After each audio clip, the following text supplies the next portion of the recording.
Capítulo 7. O Inesperado.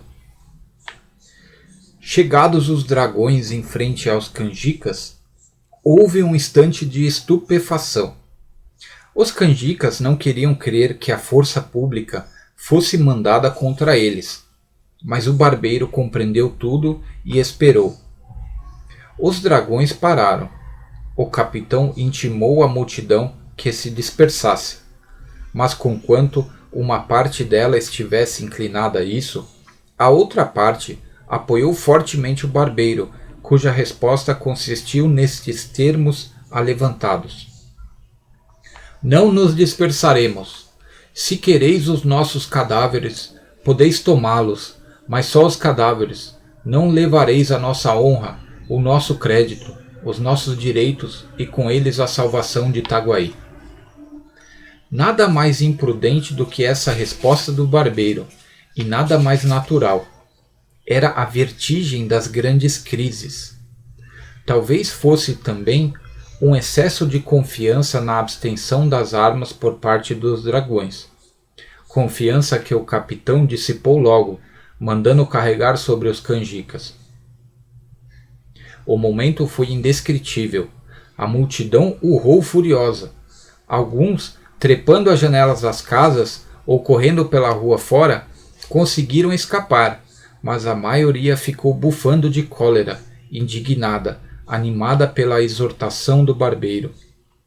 A derrota dos canjicas estava iminente, quando 1/3 dos dragões, qualquer que fosse o motivo, as crônicas não o declaram, passou subitamente para o lado da rebelião.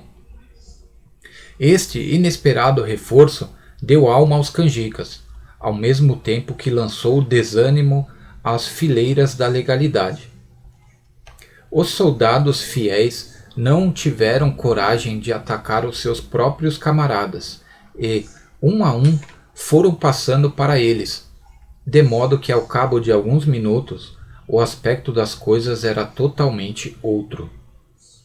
O capitão estava de um lado com alguma gente, contra uma massa compacta que o ameaçava de morte. Não teve remédio, declarou-se vencido e entregou a espada ao barbeiro. A revolução triunfante não perdeu um só minuto. Recolheu os feridos às casas próximas e guiou para a câmara. Povo e tropa fraternizavam, davam vivas ao el-rei, ao vice-rei, a Itaguaí, ao ilustre Porfírio. Este ia na frente, empunhando tão destramente a espada, como se ela fosse apenas uma navalha um pouco mais comprida. A vitória cingia-lhe a fronte de um nimbo misterioso. A dignidade de governo começava a enrijar-lhe os quadris. Os vereadores, às janelas, vendo a multidão e a tropa, cuidaram que a tropa capturara a multidão e, sem mais exame, entraram e votaram uma petição ao vice-rei para que mandasse dar 1 mês de soldo aos dragões, cujo denodo salvou Itaguaí do abismo a que o tinha lançado uma cáfila de rebeldes. Esta frase foi proposta por Sebastião Freitas, o vereador dissidente, cuja defesa dos canjicas tanto escandalizara os colegas. Mas bem depressa a ilusão se desfez. Os vivas ao barbeiro, os morras aos vereadores e ao alienista vieram dar-lhes notícia da triste realidade. O presidente não desanimou. Qualquer que seja a nossa sorte, disse ele, lembremo-nos que estamos a serviço de Sua Majestade e do povo. Sebastião Freitas insinuou que melhor se poderia servir a coroa e a vila saindo pelos fundos e indo conferenciar com o juiz de fora, mas toda a Câmara rejeitou esse alvitre. Daí a nada o barbeiro, acompanhado de alguns de seus tenentes, entrava na sala da vereança e intimava à Câmara a sua queda. A Câmara não resistiu, entregou-se e foi dali para a cadeia. Então os amigos do barbeiro propuseram-lhe que assumisse o governo da vila, em nome de Sua Majestade. Porfírio aceitou o encargo, embora não desconhecesse, acrescentou, os espinhos que trazia.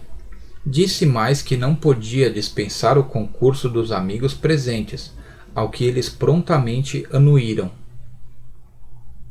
O barbeiro veio à janela e comunicou ao povo estas resoluções, que o povo ratificou, aclamando o barbeiro. Este tomou a denominação de protetor da vila em nome de Sua Majestade e do povo.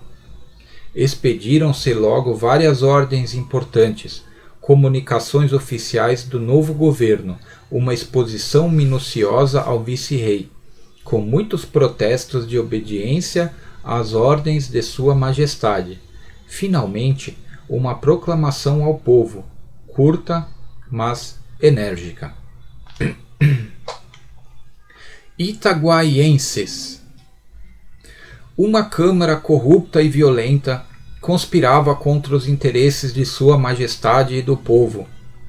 A opinião pública tinha condenado um punhado de cidadãos, fortemente apoiados pelos bravos dragões de Sua Majestade, acaba de a dissolver ignominiosamente, e, por unânime consenso da vila, foi-me confiado o mando supremo, até que Sua Majestade se sirva ordenar o que parecer melhor ao seu real serviço.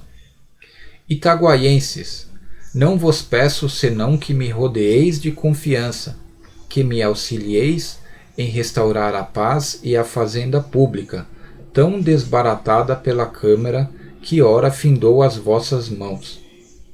Contai com o meu sacrifício, e ficai certos de que a coroa será por nós. Toda a gente advertiu no absoluto silêncio desta proclamação acerca da Casa Verde. E, segundo uns, não podia haver mais vivo indício dos projetos tenebrosos do barbeiro.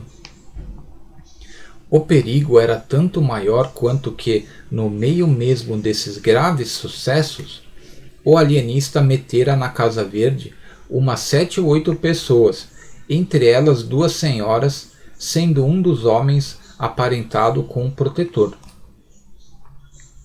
Não era um rapto, um ato intencional, mas todos o interpretaram dessa maneira, e a vila respirou com a esperança de que o alienista, dentro de 24 horas, estaria a ferros e destruído o terrível cárcere.